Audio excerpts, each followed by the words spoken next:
কুমারকে যেভাবে হাতে নাতে ধরে ফেলল রূপা ও দীপা। হ্যাঁ বন্ধুরা, অনুরাগের ছোঁয়ার আগামী পর্বে এমনটাই ঘটতে চলেছে।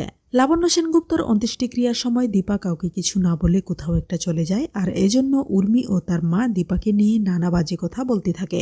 এমন সময় রূপা মারাত্মকভাবে খেপে যায় কাকিয়ার উপর। সূর্য যখন দীপাকে ফোন করে ঠিক তখনই দীপাও চলে আসে বাসায়। সূর্য দীপাকে বলে, দীপা আজ তোমার বাইরে যাওয়াটা একদম ঠিক হয়নি। দীপা বলে, ডাক্তারবাবু আমি থানায় গিয়েছিলাম, থানায় গিয়ে জানতে পারি কুমার ছাড়া পেয়ে গেছে, আর আপনি জানতেন এই বিষয়টা, কিন্তু আমাদের কেন বলেননি। সূর্য চুপ হয়ে থাকে দেখে রূপাও তার বাবাকে বলতে থাকে, বাবা তুমি আমাদের কেন বলনি যে কুমার পালিয়ে গিয়েছিল।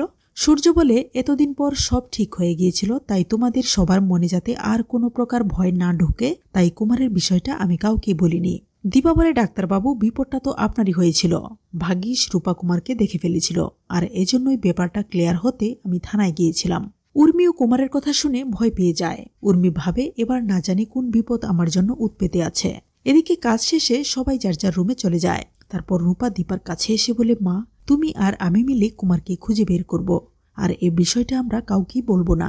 দীপা বলে, হ্যাঁ মা তাই করতে হবে, তা না হলে কুমার আমাদের আরো বড় কোনো ক্ষতি করে দিতে পারে। পরদিন সকালে দীপা আর রূপা মিথ্যে কথা বলে বাড়ি থেকে বেরিয়ে পড়ে।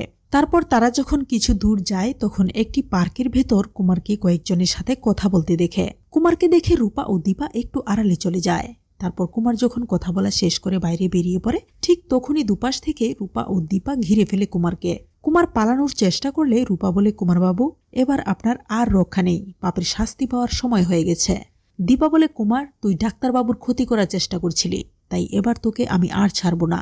এরপর দীপা হাতে একটা পিস্তল নিয়ে কুমারের দিকে তাক করে বলে, এখানেই চুপ করে দাঁড়িয়ে থাক। এমন সময় রূপা থানায় ফোন দেয়, আর পুলিশ এসে কুমারকে ধরে থানায় নিয়ে যায়। তো বন্ধুরা, এভাবে যদি দীপা ও রূপা নিজেরাই কুমারকে ধরে পুলিশের হাতে তুলে দেয় তাহলে কেমন লাগবে তোমাদের? জানিয়ে দাও কমেন্ট করে।